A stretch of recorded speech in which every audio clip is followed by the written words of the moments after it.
வணக்கம்.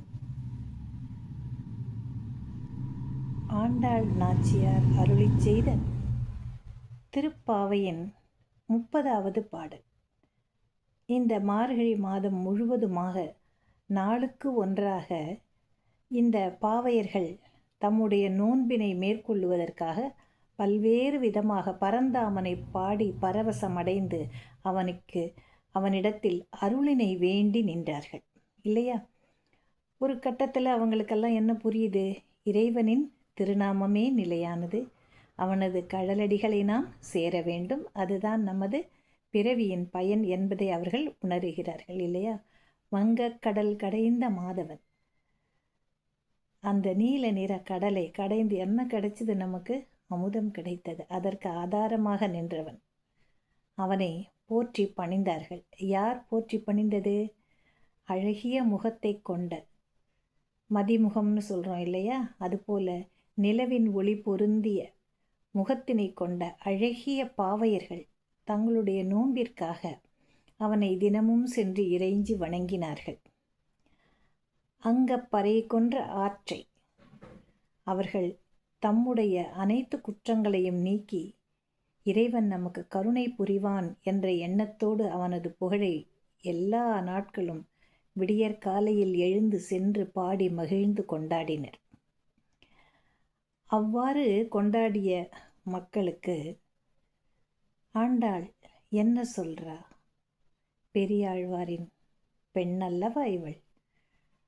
என்னுடைய கழுத்தில் அணிந்த மாலையை இறைவனுக்கு சூட்டி மகிழ்கிறேன் என்று சூடி கொடுத்த சுடர்கொடியாக திகழ்ந்தவள் இந்த மக்களுக்கெல்லாம் இவ்வளவு நாட்களும் பாவையர்கள் உன்னை எண்ணி நோன்பிருந்தார்கள். இறைவா, இத்தனை நாளும் உன்னையே எண்ணி நோன்பிருந்தவர்கள் மற்றும் இந்த சங்க தமிழை கொண்டு இசைத்து பாடிய பாடல்களை இதுகாரும் கேட்டவர்கள், இதன் பொருளை உணர்ந்தவர்கள் அனைவரும் எந்த நாளும் எப்பொழுதும் நன்றாக இருப்பதற்காக அனைத்து வரங்களையும் அவர்கள் அனைவருக்கும் நீ நல்க வேண்டும் என்று இவர் கூறுகிறார். யார் சொல்றா? ஆண்டாள் சொல்றா. இத்தனை நாட்களாக பாவை நோன்பினை பற்றியும் அவர்கள் எவ்வாறெல்லாம் இறைவனை பணிந்து பரவசமடைந்தார்கள் என்பதை பற்றியும் பல்வேறு மக்களும் கேட்டு மகிழ்ந்து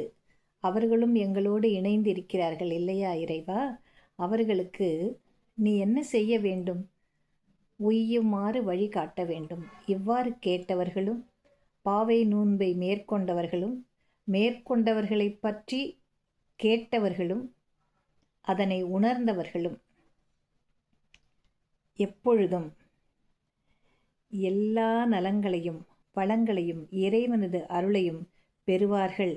இதுவே இந்த பாவை நோன்பின் இறுதி பாடலாக அமைகிறது.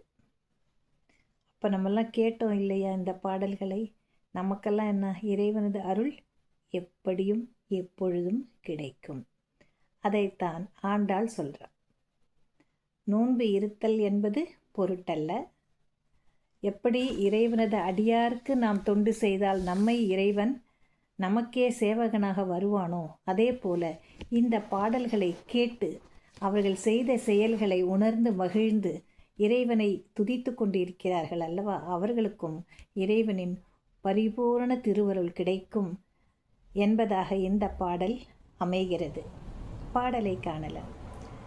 வங்க கடல் கடைந்த மாதவனை கேசவனை, வங்க கடல் கடைந்த மாதவனை கேசவனை, திங்கள் திருமுகத்து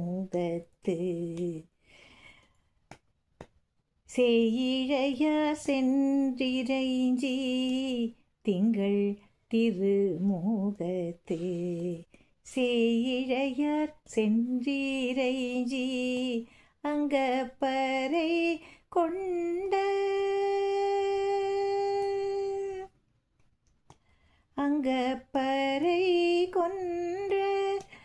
ஆற்றை அணி போதுவை, அங்கப்பறை கொண்ட ஆற்றை அணி போதுவை, பைங்கமல தன் தெரியல் பட்டர் பீரான் கோதை சொன்ன சங்கத்தமிழ் மாலை 30 தப்பாமே. சங்க தமிழ் மாலை 30 தப்பாமே. இங்கு இப்பரிசுரைப்பார் ஈரிரண்டு மால்வரை தோள் செங்கண் திருமுகத்து செல்வத் திருமாலால். செங்கண் திருமுகத்து செல்வத் திருமாலால் எங்கும் திருவருள் பெற்று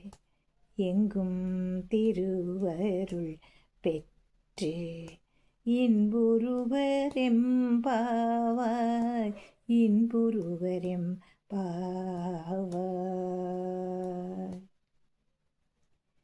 திருப்பாவை பாடல்கள் நிறைவடைந்தன. நாளை தைமகள் நம் இல்லத்தில் வந்து ஆட இருக்கிறார்.